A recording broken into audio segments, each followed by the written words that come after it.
รีบสู้ย้ำสมัวตีรัดอายุมาไปใบชน้ำชื่อเปรซูปรามชน้ำ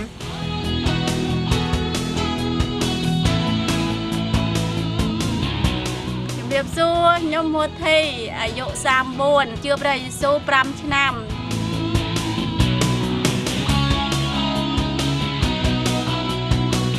เรียบสู้ยมบาดเพื่อดวงในอายุมาไปชน้ำชื่อเปรซูปรามชน้ำเจียง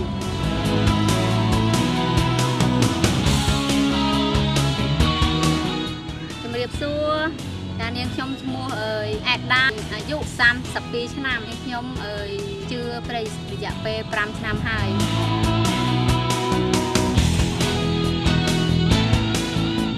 เรียบสู้ยมชมูกุศลอายุมาไป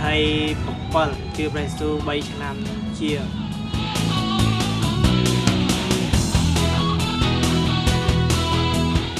เรียบสู้ยมสมุสเรนได้อายุมาไปปรามชนะเชื่อเปรย์ยิสูใบชนะ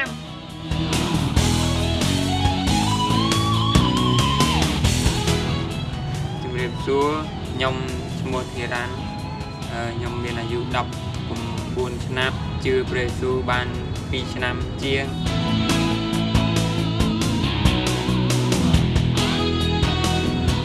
เรียบสู้ยมชมูกุนเทียยมอายุดำเปิลชนะเชื่อเปรย์สู้ปีชนะ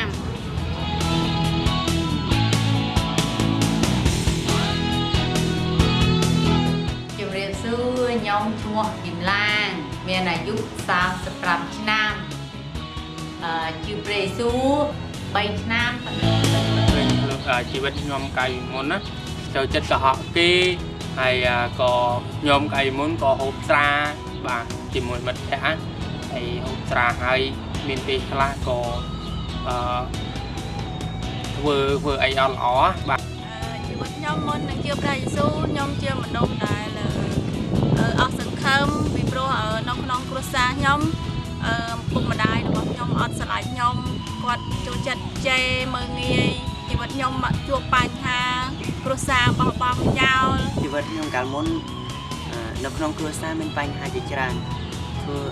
เอายมก็อัดเมนจัดจังนักเตะให้ก็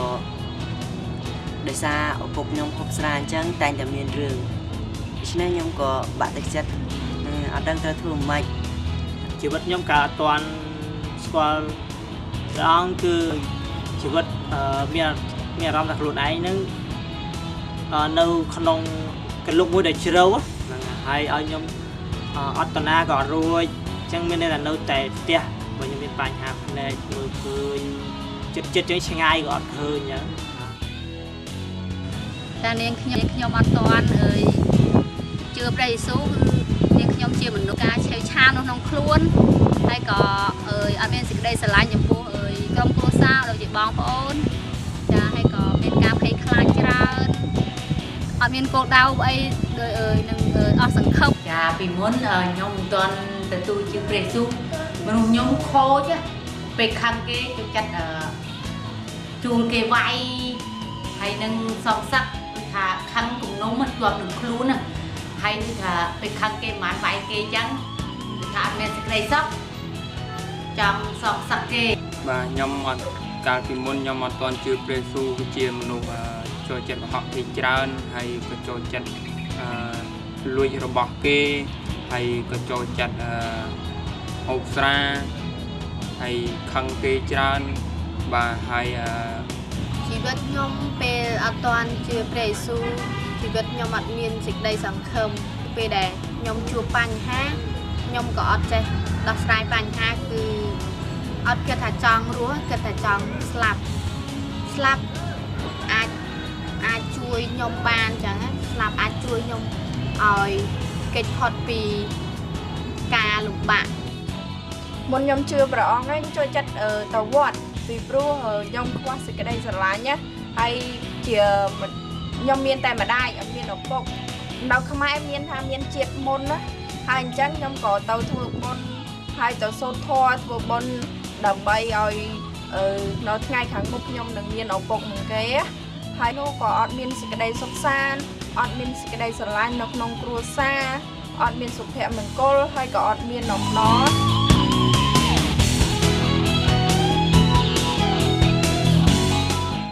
ក្រោយក៏អរគុណព្រះអង្គដើម្បីពីព្រោះឲ្យខ្ញុំបានស្គាល់ព្រះយេស៊ូវហើយទ្រង់ក៏បានបំផ្លាស់បំប្រែជីវិតខ្ញុំចាប់ពីពេលនោះមកមើលឃើញជីវិតខ្ញុំនិងគ្រួសារខ្ញុំកាន់តែផ្លាស់ប្ដូរហើយគ្រួសារខ្ញុំក៏កាន់តែរីកចម្រើននិងមានសុភមង្គលជាងមុនហើយម្យ៉ាងទៀតគឺគ្រួសារខ្ញុំឥឡូវមានជីវភាពធូរធារជាងមុនប៉ុន្តែក្រោយពេលដែលខ្ញុំបានទទួលជឿព្រះយេស៊ូវតាមរយៈលោកគ្រូអ្នកគ្រូដែលគាត់បានផ្សាយដំណឹងល្អខ្ញុំបានទទួលជឿព្រះអង្គបានផ្លាស់ប្រែជីវិតខ្ញុំមកខ្ញុំមានសេចក្តីសង្ឃឹមហើយក៏បានទទួលសេចក្តីស្រឡាញ់ពីបងប្អូននៅក្នុងព្រះគ្រីស្ទរួមជំនឿជាមួយគ្នាពីលោកគ្រូអ្នកគ្រូទាំងអស់អរគុណពួកបេក្ខជនដែលឲ្យណែនាំឲ្យពួកខ្ញុំបានស្គាល់ព្រះឥឡូវក៏ឲ្យខ្ញុំក៏បានមានឱកាសពង្រៀនកូនសិស្សហើយមានឱកាសពង្រៀនកុមារដោយសារពីមុនខ្ញុំក៏អត់ដែលគិតថាខ្លួនឯងអាចនាំគេអញ្ចឹងតែពីមុនសូម្បីតែខ្លួនឯងនាំមិនកើតផងហើយឥឡូវហើយពេលដែលខ្ញុំបានជឿព្រះយេស៊ូវហើយជីវិតខ្ញុំក៏មានសេចក្តីសង្ឃឹមហើយក៏បានចេះលើកទឹកចិត្តខ្លួនឯងនិងបានឈររឹងមាំវិញហើយខ្ញុំក៏បានកែប្រែលែងគិតអញ្ចឹងទៀតខ្ញុំលែងគិតថាចង់ស្លាប់ទៀតពីព្រោះខ្ញុំដឹងថាជីវិតរបស់ខ្លួនឯងមានតម្លៃមិនថាគេគិតថាជីវិតខ្ញុំអត់តម្លៃតែខ្ញុំដឹងច្បាស់ខ្លួនឯងថាព្រះអង្គនៅតែគិតថាខ្ញុំមានតម្លៃសម្រាប់ព្រះអង្គហើយនៅក្រុមបេសកជនដែលបានមកខ្មែរបានធ្វើឲ្យខ្ញុំបានមានការផ្លាស់ប្ដូរតាំងពីចរិតនិងការហើយនឹងពាក្យសម្ដីក៏បានជះឥទ្ធិពលដល់នាងខ្ញុំនឹងបានបង្រៀនមេរៀនល្អតាក់ទងនឹង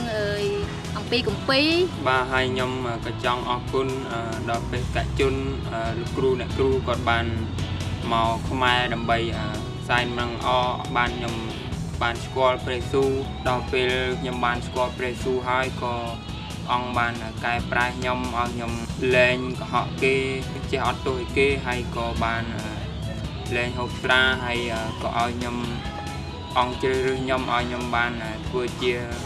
យុវជននៅខ្ញុំអរគុណព្រះអង្គបាទឲ្យខ្ញុំក៏បានជឿព្រះយេស៊ូវឥឡូវបានជឿព្រះយេស៊ូវខ្ញុំឈប់ហូបស្រាបាទពីព្រោះដើរផ្សាយនឹងល្អតាមភូមិទៅកន្លែងណាក៏គេមិនថាចាស់មិនថាក្មេងជួនកាលអត់ទាន់ដល់អាយុហូបស្រាក៏ពួកគាត់ហូបស្រាដែរបាទអញ្ចឹងខ្ញុំចង់ធ្វើជាគំរូគេមួយដល់អ្នកភូមិបាទក៏ផ្សាយនឹងល្អសម្រាប់គាត់ឲ្យគាត់ក៏បានជឿព្រះយេស៊ូវបាទហើយនៅខ្មែរជឿព្រះយេស៊ូវក៏ពិបាកក៏មានការបៀតបៀនច្រើនបាទកាលមុនខ្ញុំជឿព្រះយេស៊ូវគេក៏បៀតបៀនខ្ញុំមានខ្លះក៏មិត្តភក្តិបោះបង់ខ្ញុំចោលដោយសារខ្ញុំជឿព្រះយេស៊ូវបាទហើយខ្ញុំក៏អរគុណព្រះអង្គមែនទែនដែលបានឲ្យខ្ញុំបានរឹងមាំខ្ញុំដឹងថាជីវិតនៅក្នុងអ្នកជឿព្រះយេស៊ូវពិតជាសំខាន់ណាបាទហើយមានសង្ឃឹមស្ថានភាពខ្មែរមានអត់ទៅមានអ្នកជឿព្រះយេស៊ូវទេបាទពីព្រោះពួកគេក៏ខំប្រឹងស្វែងរកលុយខំប្រឹងធ្វើបុណ្យហើយគោរពព្រះផ្សេងក៏មានរបស់ហើយអត់ស្កប់ចិត្តណាបាទតែលុបលុនណាដូចជាព្រះគម្ពីរមានបន្ទូលមួយថាទោះបីជាបានជីវិតនៅលើលោកីនេះទាំងអស់ណាបើបាត់ជីវិតគ្មានប្រយោជន៍ទេបាទខ្ញុំសង្ឃឹមថាបងប្អូនបានមកកម្ពុជាផ្សាយដំណឹងល្អសម្រាប់កម្ពុជាបាទឲ្យគាត់មានសេចក្តីសង្ឃឹមមកពីព្រះយេស៊ូវមានសេចក្តីសង្គ្រោះបាទអរគុណព្រះអង្គអរគុណបងប្អូនទាំងអស់គ្នា